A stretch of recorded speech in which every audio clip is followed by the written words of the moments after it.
الحمد لله نحمده ونستعينه ونستغفره به ونتوكل عليه ونعوذ بالله من شرور أنفسنا ومن سيئات أعمالنا من يهده الله فلا مضل له ومن يضلل فلا هادي له وأشهد أن لا إله إلا الله وحده لا شريك له وأشهد أن محمدا عبده ورسوله صلى الله تعالى عليه وسلم. أما بعد فإن خير الحديث كتاب الله وخير الهدي هدي محمد صلى الله عليه وسلم وشر الأمور محدثاتها وكل محدثة بدعة وكل بدعة ضلالة وكل ضلالة في النار. أعوذ بالله السميع العليم من الشيطان الرجيم. بسم الله الرحمن الرحيم. قاف والقرآن المجيد بل عجبوا أن جاءهم منذر منهم فقال الكافرون هذا شيء عجيب أإذا متنا وكنا ترابا ذلك رجع بعيد قد علمنا ما تنقص الأرض منهم عندنا كتاب حفيظ بل كذبوا بالحق لما جاءهم فهم في أمر مريج أفلم ينظروا إلى السماء فوقهم كيف بنيناها وزيناها وما لها من فروج والأرض مددناها وألقينا فيها رواسي وأنبتنا فيها من كل زوج بهيج تبصرة وذكرى لكل عبد منيب. قال الله تبارك وتعالى في مقام آخر. بسم الله الرحمن الرحيم. إن عدة الشهور عند الله 12 شهرا في كتاب الله يوم خلق السماوات والأرض منها 4 حرم ذلك الدين القيم فلا تظلموا فيهن أنفسكم.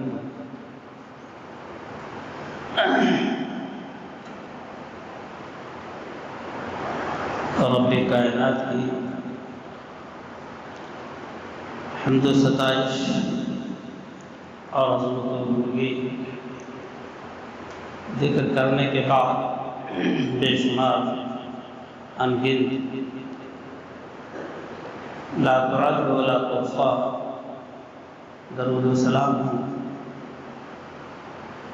سیدنا جناب محمد رسول اللہ صلی اللہ علیہ وسلم کی ذات گرامی پر. محترم حضرات، عربی سال کا قمری چاند والے سال کا یہ محرم الحرام کا مہینہ پہلا مہینہ ہے جس کی حرمت اور جس کا احترام اللہ تعالیٰ کے ہاں اسی وقت سے قائم ہے جب سے زمین و آسمان کی تخلیق عمل میں آئی. میں اس شہر عظیم کی آمد پر آپ حضرات کو سال نو کی مبارکباد دیتا ہوں. محترم حضرات، اللہ تعالیٰ نے سورہ توبہ میں ارشاد فرمایا ان عدۃ الشہور عند اللہ 12 شہرا فی کتاب اللہ یوم خلق السماوات والارض کہ سال کی تعداد 12 مہینے ہیں اسی وقت سے جب سے زمین آسمان کی پیدائش ہوئی، جس میں سے 4 مہینے محترم ہیں عزت و عظمت والے ہیں۔ اللہ نے فرمایا کہ منہا اربعۃ حرم ذالک الدین القیم، یہی سیدھا دین ہے، فلا تظلموا فیہن انفسکم، تم اپنے نفسوں پر ان مہینوں میں ظلم نہ کرو،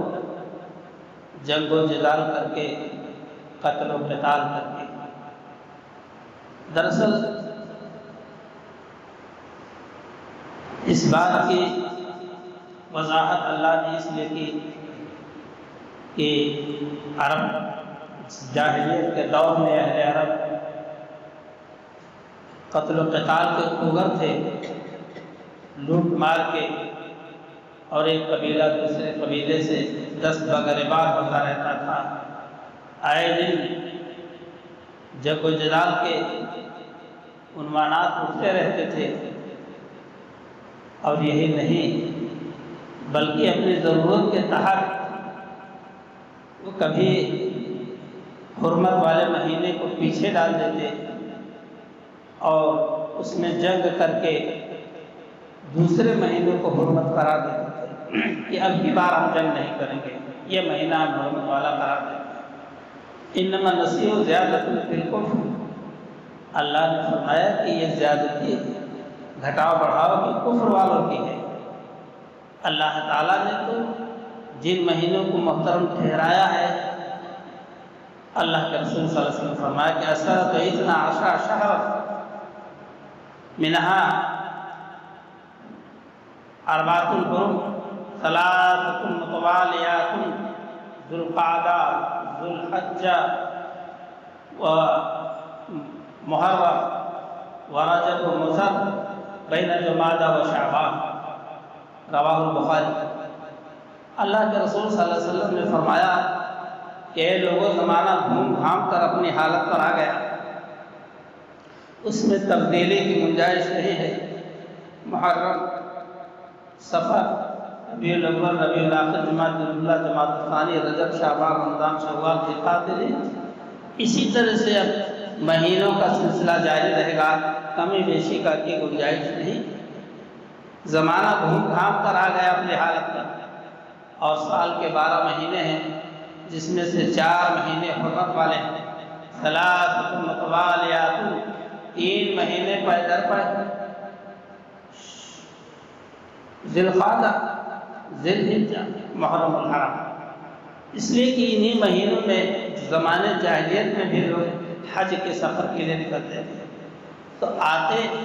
حج کی ادائیگی کرتے، پھر واپس ہوتے ہوئے 3 مہینے لگ جاتے تھے لگ بھگ۔ پورا حجاز یا اور جہاں سے بھی لوگ آتے رہے، حج ہمیشہ سے ہوتا ہے، طریقے بھلے غلط رہے۔ آپ صلی اللہ علیہ وسلم نے فرمایا 3 مہینے متواتر تھے، اور 1 مہینہ رجب کا، رجب و مضر بین جمادی و شعبان، جو جمادی ثانی اور جمادی ثانی اور شعبان کے بیچ میں رجب۔ اللہ کے رسول صلی اللہ علیہ وسلم نے اس کو وضاحت کیوں فرمائی؟ میرے دوست اور بھائی، یہ محترم مبارک مہینہ ہے، حرمت والوں مہینوں میں سے ایک مہینہ ہے۔ اے لڑکے ٹھیک سے بیٹھو، ٹھیک سے بیٹھو۔ اللہ کے رسول جناب محمد رسول اللہ صلی اللہ علیہ وسلم نے فرمایا کہ یہ 3 مہینے اور رجب کا مہینہ، کیونکہ اس مہینے میں لوگ عمرہ کرنے آتے ہیں، کفار، مشرکین، خانہ کعبہ کا احترام اور حج و عمرہ سلسلہ جاری رہتا تھا، تو اس مہینے کو بھی محترم اللہ نے قرار دیا۔ کوئی گنجائش نہیں کہ ان مہینوں میں کہیں بھی کوئی مسلمان بھائی کسی سے قتال کرے، جنگ کرے۔ یہ اور بات ہے کہ لوگوں نے قرآن و سنت کا دامن ترک کر دیا، لحاظ و مربوط قرآن و حدیث کا اڑ گیا، اور ہوا اور خواہشات نفس کے پیروکار بنے۔ آج پوری دنیا میں سلسلہ جاری ہے جنگ کا، اور ایک دوسرے کو قتل کر رہے ہیں اور قتل کیے جاتے ہیں۔ اتنا بھی لحاظ نہیں کہ اللہ کے اس فرمان کے مطابق ذی قعدہ ذی الحجہ اور محرم میں ہم جنگ بندی کر رہے ہیں۔ یا رجب کا مہینہ آئے تو جنگ بند کر دے۔ یسألونک عن الشہر الحرام قل قتال فیہ کبیر، لوگ آپ سے مسئلہ پوچھ رہے ہیں نبی صلی اللہ علیہ وسلم کہ یہ شہر حرام کے بارے میں کیا مسئلہ ہے، تو اللہ نے فرمایا کہ آپ ان کو جواب دے دیں کہ اس میں قتال کرنا بہت بڑے گناہ کی بات ہے۔ جنگ تو کسی بھی حالت میں، خاص طور سے ظالمانہ رویہ اختیار کر کے کوئی جنگ کرے، کسی کو قتل کرے، ہمیشہ حرام ہے، ہمیشہ گناہ کا باعث ہے، لیکن ان 4 مہینوں میں تو اس کا گناہ بڑھ جاتا ہے، جو اللہ کو بالکل نہیں پسند ہے۔ اللہ کے مقرر کردہ حرمت والے مہینے کی حرمت کو جو کوئی پامال کرے گا تو اللہ کے ہاں مواخذہ کا مستحق ہوگا، اس کے لیے کوئی چھٹکارے کام نہیں ہوگا، اس کو جواب دے ہونا ہوگا۔ میرے دوست اور بھائیوں، اللہ تعالیٰ نے تو گناہ کو کبھی بھی جائز نہیں قرار دیا ہے، حرام ناجائز، اس کے لیے عقوبات، عذاب، سزائیں فرق ہے۔ بھلا اللہ رب العالمین اس بات کی اجازت حرمت والوں کے مہینے میں کیسے دے سکتا ہے؟ آپ دیکھ رہے ہیں کہ آدم علیہ السلام اور حوا علیہ السلام جنت میں تھے، تھوڑی فروگزاشت ہو گئی، تھوڑی غلطی ہو گئی، دھوکہ کھا گئے، اللہ تعالیٰ فأخرج منہما، اللہ نے ان دونوں کو وہاں سے نکال دیا، جنت سے زمین پر پھینک دیا۔ اللہ تعالیٰ نے فرمایا کہ الم یروا کم اہلکنا من قبلہم من قرن، کیا لوگوں نے دیکھا نہیں کہ ہم نے کتنی بستیوں کو ہلاک کر دیا، اور وہ طاقت ان کو دی تھی کہ اے اہل مکہ، اے اہل حجاز، ہم نے وہ طاقت تمہیں نہیں دی، لیکن جب انہوں نے گناہ کو فطرت ثانیہ بنا لیا، اپنی زندگی کا حصہ بنا لیا اور گناہ پر تلے رہے، تو اللہ کہتا ہے کہ فَأَخَذْنَاهُمْ بِذُنُوبِهِمْ، ہم نے ان کو ان کے گناہوں کی پاداش میں انہیں پکڑ لے اور ان کی جگہ دوسری قوم کو لا بسایا، انہیں تحس نحس کر دیا۔ برباد گناہ کو لوگ کھلواڑ سمجھتے ہیں، چاہے جو کرتے رہو، اللہ سے ڈرنا چاہیے، اللہ سے بچنا چاہیے، معافی مانگنی چاہیے، گناہوں پر رونا چاہیے اور استغفار پڑھتے رہنا چاہیے، بہت بڑی بات ہے۔ میرے دوستوں اور بھائیوں، یہ حرمت والا مہینہ محرم الحرام، جس کی جو ہے بڑی فضیلتیں آئی ہیں، میرے دوستوں اور بھائیوں، اسی مبارک مہینے میں حادثہ کربلا پیش آیا۔ حادثہ کربلا پوری امت کے لیے بالاتفاق بڑے ہی تکلیف اور حزن و ملال اور غم کا باعث بنا، کیونکہ نواسۂ رسول حضرت حسین رضی اللہ عنہ اور آپ کے خاندان کے بہت سے لوگ کربلا میں شہید کیے گئے۔ میں بہت مختصر لفظ میں کہنا چاہتا ہوں کہ حضرت حسین رضی اللہ تعالیٰ عنہ نے حالات کے نزاکت کے تحت عبید اللہ بن زیاد اور اس کے آدمیوں سے بتلایا کہ بھائی مجھے 3 چیزوں میں سے ایک بات کا اختیار کرنا ہے، میں مدینہ واپس چلا جاؤں، یا مجھے کسی سرحد پر بھیج دیا جائے جو مخالفین اسلام سے جنگ کا باعث ہو، اور یا تو ہمیں دمشق لے جا کر یزید کے پاس پیش کیا جائے۔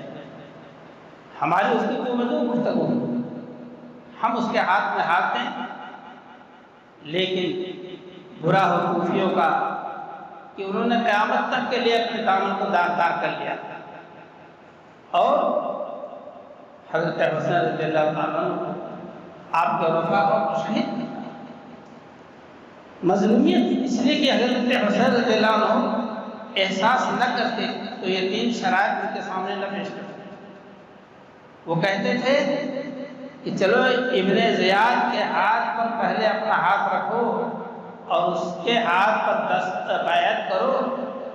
تب اس کے بعد ہم یزید کے پاس جائیں گے۔ حضرت حسین رضی اللہ تعالیٰ عنہ کو غیرت ہاشمی نے روکا اس بات سے کہ نہیں، ابن زیاد کی کوئی حقیقت نہیں، نہ وہ خلیفہ ہے، نہ امیر ہے، نہ ان کے ہاتھ میں زمام کار ہے، ہم ان کے ہاتھ میں مجھے ڈائریکٹ لے کرو کسی کے پاس، مگر ان لوگوں نے بے رحمی کے ساتھ قتل، بہت جانبرسوز تاریخ ہے کہ درجنوں صحابہ کرام نے تو مکہ میں سمجھایا، راستے میں لوگ مل مل کے سمجھائے، لوگوں کے خطوط پیش کیے، مگر تاریخ کے اوراق شاہد ہے کہ حضرت حسین رضی اللہ تعالیٰ عنہ اس خوشفہمی میں کہ میرے پاس مسلم سے نقیل کا خط آیا ہے کہ 12,000 لوگ کوفہ کے آپ کے اوپر جان چھڑکنے کے لیے تیار ہیں، اسے خوش فہمی میں پڑھتے گئے، جبکہ لوگوں نے بتایا آپ کے باپ حسین کے ساتھ، آپ کے باپ علی کے ساتھ، آپ کے بھائی حسن کے ساتھ ان لوگوں نے وفاداری نہیں کی تو آپ کو بھی دھوکہ دے دیں گے، وہ دھوکہ دینے کی جگہ منہ پھیر لیں گے، آپ کے مقابل تلوار لے کر کھڑے ہو جائیں گے،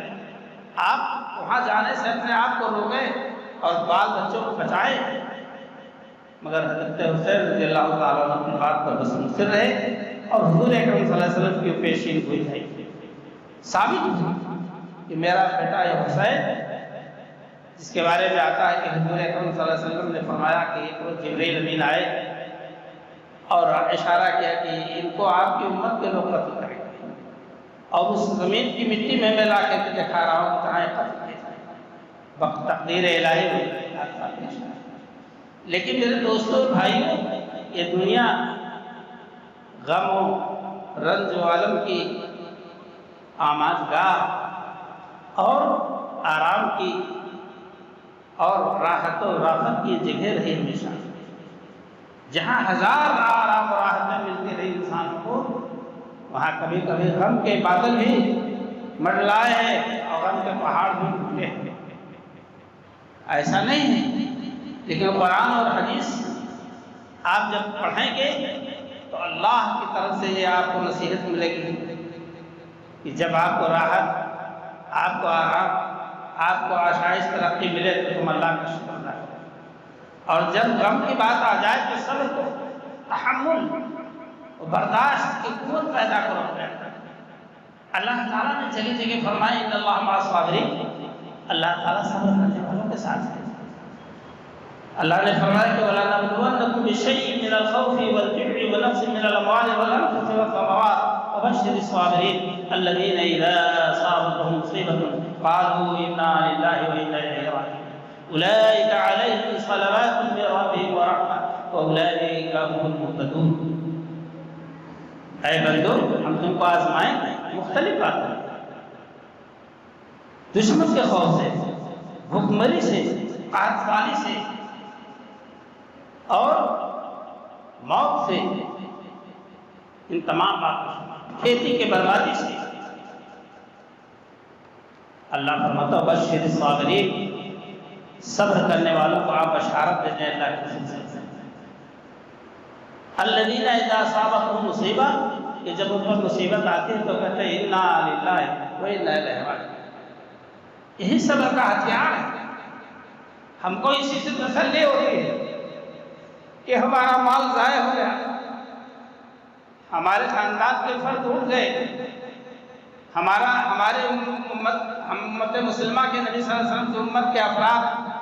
مصیبت میں پھنس گئے، انا للہ، ہم بھی اسی کی طرف جائیں تو وہ بھی جانے والے، ہم بھی جائیں۔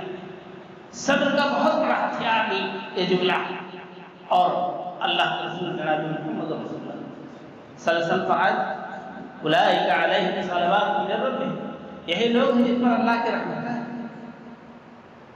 اور یہی لوگ ہیں ہدایت یافتہ، واہ ویلا کرنے والے، گریبان پھاڑنے والے، سر پر مٹی ڈالنے، سر کو نوچنے والے مصائب میں قطعاً ایمان کے تقاضے سے خلاف ہے۔ یہ ایمان کے تقاضے کے خلاف ہے۔ جو لوگ ایسا کرتے ہیں ان سے اللہ کے رسول جناب محمد رسول اللہ صلی اللہ علیہ وسلم نے برات کا اظہار کیا کہ ہم ان سے بری ہیں، یہ ہم سے دور ہے، یہ ہم میں سے ہیں ہی نہیں۔ لیس منا من لطم الخدود وشق الجعوب ودعا بدعوى الجاہلیہ۔ آپ صلی اللہ علیہ وسلم نے فرمایا کہ وہ ہم میں سے ہے ہی نہیں جو مسائل کے وقت اپنے گال پر تھپڑ مارے، اپنے گریبان کو پھاڑے اور جاہلیت کی پکار لگائے۔ میرے دوستو بھائیو، آپ صلی اللہ علیہ وسلم نے امت کو ایک ایک قدم پر نصیحت کی ہے۔ بنو اسرائیل نے لاکھوں انبیاء قتل کر ڈالے، انبیاء امتی تو چھوڑیے، اور اس امت کے بڑے بڑے اجلے صحابہ، تابعین، تبع تابعین قتل کر دیے۔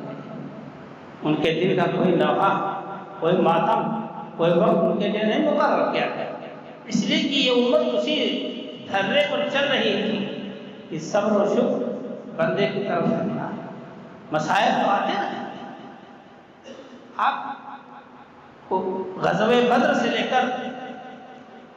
اور فتح مکہ تک اور اس کے بعد کے اوقات میں اور لمحات میں جو حادثے پیش آئے، اگر گنایا جائے تو ایک نہیں ایک سال لگ جائے گا خطبات میں۔ لیکن آپ نبی صلی اللہ علیہ وسلم کی زبان مبارک سے نہیں سنے ہوں گے کہ آج کے دن بدر میں ہمارے 14 صحابہ شہید ہوئے، آج ہی کے دن 70 صحابہ کرام ہمارے جو ہے احد میں شہید کیے گئے تھے۔ آپ کی زبان مبارک پر وہ الفاظ ہمارے خیال سے، ہمارے مطابق کبھی نہیں بات آئی۔ میرے دوستوں اس لیے کہ آپ صلی اللہ علیہ وسلم نے امت کو صبر و شکر کی طرف دعوت دی، اور یہی نہیں، اللہ کے رسول صلی اللہ علیہ وسلم نے ایک بات ارشاد کی کہ 4 چیزیں میری امت سے نہیں جائیں گی، یہ چھوڑیں گے نہیں۔ آپ صلی اللہ علیہ وسلم نے فرمایا کہ اربعون فی امتی من امر الجاہلیہ لا یترکونہن، 4 چیزیں جاہلیت کی سے نہیں دور ہوں گی۔ آپ نے فرمایا کہ الفخر فی الاعصاب والطعن فی الانصاب، اور اسی طرح سے فرمایا کہ والاستسقاء بالنجوم والاستسقاء بالنجوم، اور اسی طرح سے النیاحہ کہ حسب نسب پر فخر کہ ہم فلاں خاندان کے، عمل کچھ نہیں، اور نسب حسب پر طعن کہ فلاں برادری کا ہے، گرے ہوئے لوگوں میں سے، اور استسقاء بالنجوم ستاروں سے بارش طلب کرنا کہ یہ ستارے کی چال بتا رہی کہ بارش کم ہوئی یا زیادہ۔ اسی پر حضور اکرم صلی اللہ علیہ وسلم نے فرمایا کہ ایک شخص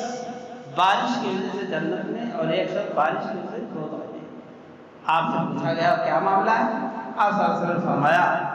کہ جس شخص نے کہا کہ مطرنا بنوع کذا و کذا، جس نے یہ کہا کہ اس ستارے کی چال سے ہم پر بارش ہوئی ہے بنوع کذا و کذا، وہ جہنمی ہے، وہ کافر ہے۔ اور جس نے کہا وہ مطرنا بفضل اللہ، اور جس نے کہا اللہ کے فضل سے بارش ہوئی ہے، تو وہ جنتی۔ میرے دوستو بھائی، اور نوحہ خانی کہ باپ مر گیا، بیٹا مر گیا، بھائی مر گیا، خاندان کے بزرگ مر گئے تو بے خود ہو کر کے رونا، چلانا، سر پٹکنا، اور پتہ نہیں جانے کیا کیا انداز ہے۔ میرے دوستو بھائی، آپ کو اگر یہ حقیقت معلوم ہے قرآن و حدیث کی روشنی میں، تو آپ اپنے کو سنبھالیں، خاندان کو ویسے موقع پر سنبھالیں کہ سنت کا دامن ہاتھ سے چھوٹنے نہ پائے۔ برادران اسلام، حضرت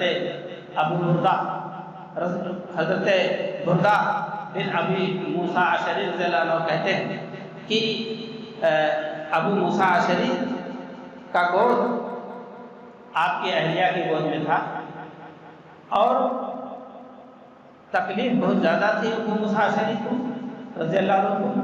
کہ بے ہوش ہوئی۔ جب اہلیہ نے بے ہوش دیکھا تو چیخ اور پکار کرنے لگے۔ جب اس کا افاقہ ہوا، اس وقت تو سن تو رہے تھے، آواز میں بولنے کی طاقت نہیں تھی، اور آخر بعد میں کہا کہ میں اس شخص سے بری ہوں جس سے اللہ کے رسول بری ہوں۔ تماچا مارنے والی، زور زور سے چلانے والی، اور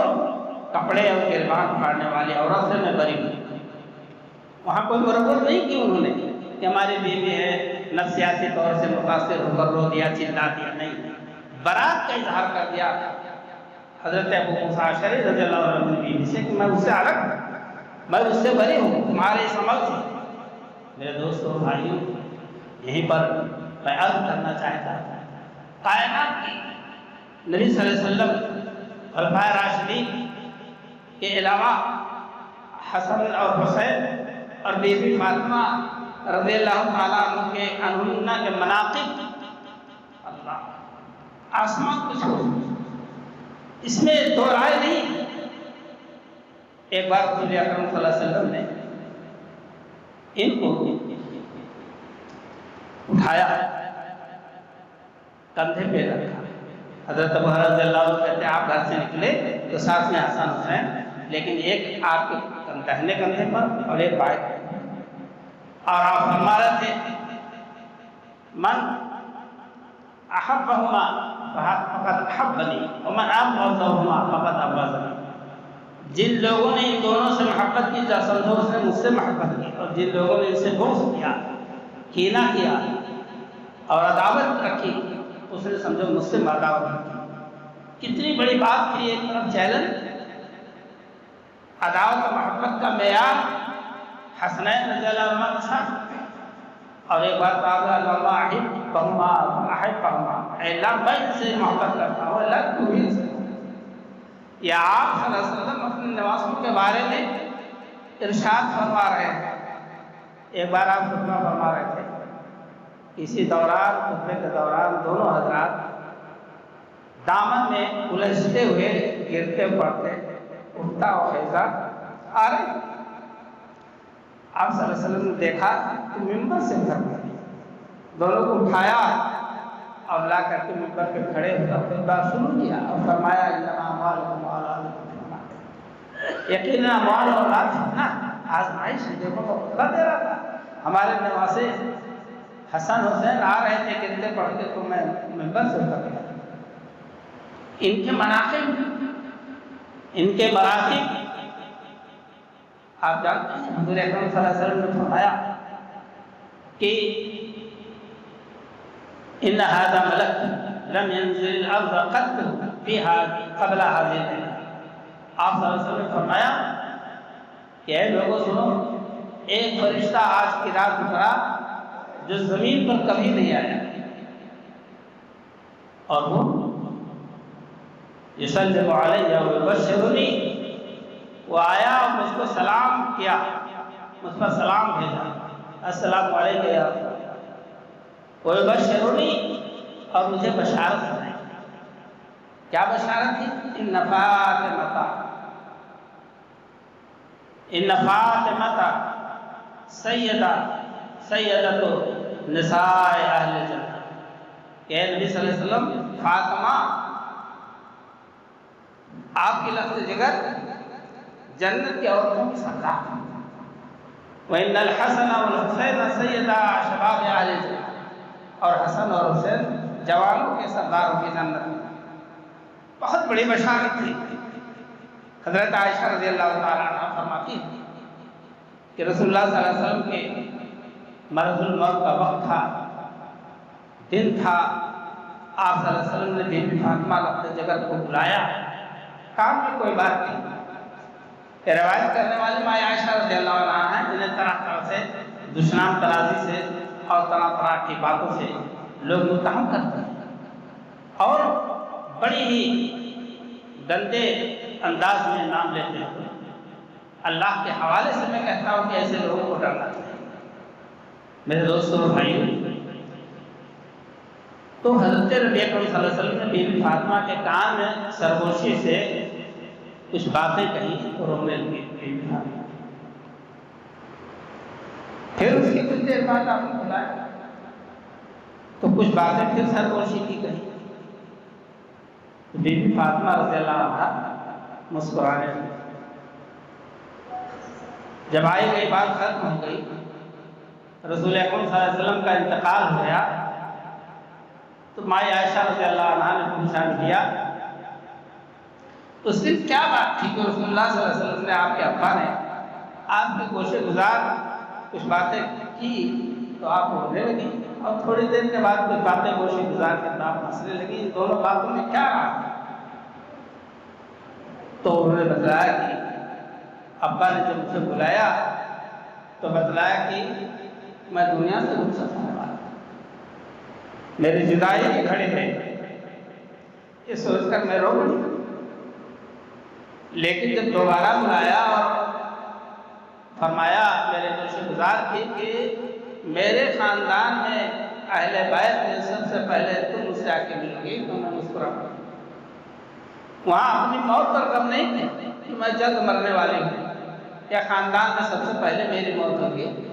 موت پر وہاں مسکرا دیا حضرت فاطمہ بنت رسول اللہ صلی اللہ علیہ وسلم۔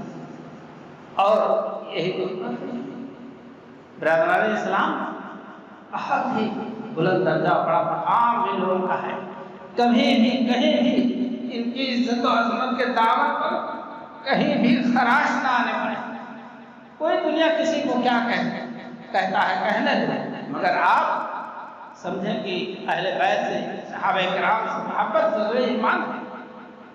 اس کو کسی بھی منزل میں کہیں بھی مجروح نہیں ہوئے۔ میرے دوستو اور بھائیو، یہ محرم الحرام کا پہلا عشرہ ہے، جمعرات کو 9ویں تاریخ، جمعہ کو 10ویں تاریخ ہوگی انشاءاللہ، جس میں صوم عاشورہ کا اہتمام ہے۔ رسول اکرم صلی اللہ علیہ وسلم بھی مکہ میں رہتے ہوئے عاشورہ کا روزہ رکھتے تھے، اور جاہلیت کے دور میں مشرکین بھی رکھتے تھے۔ پھر نبی صلی اللہ علیہ وسلم ہجرت فرما کے مدینہ آئے تو آپ صلی اللہ علیہ وسلم نے اس روزے کا اہتمام کیا 10ویں تاریخ۔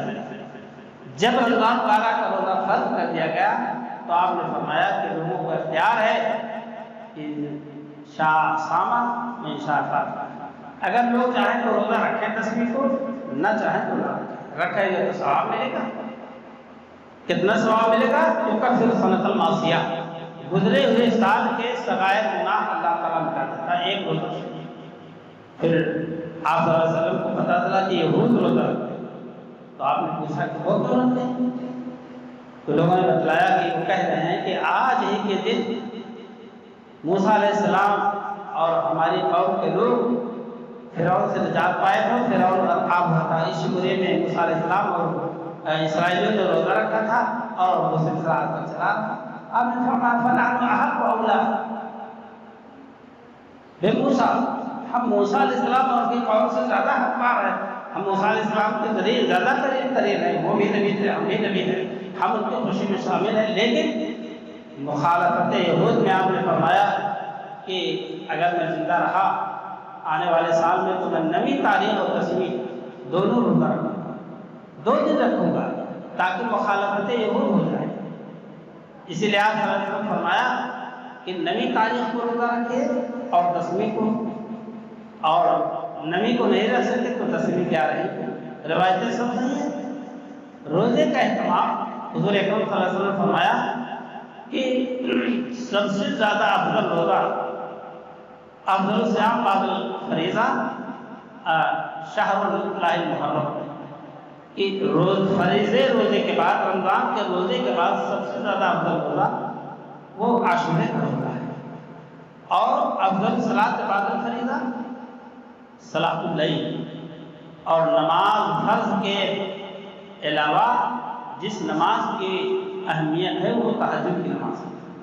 2 چیزیں آپ نے ارشاد کی، ایک تہجد کی نماز کی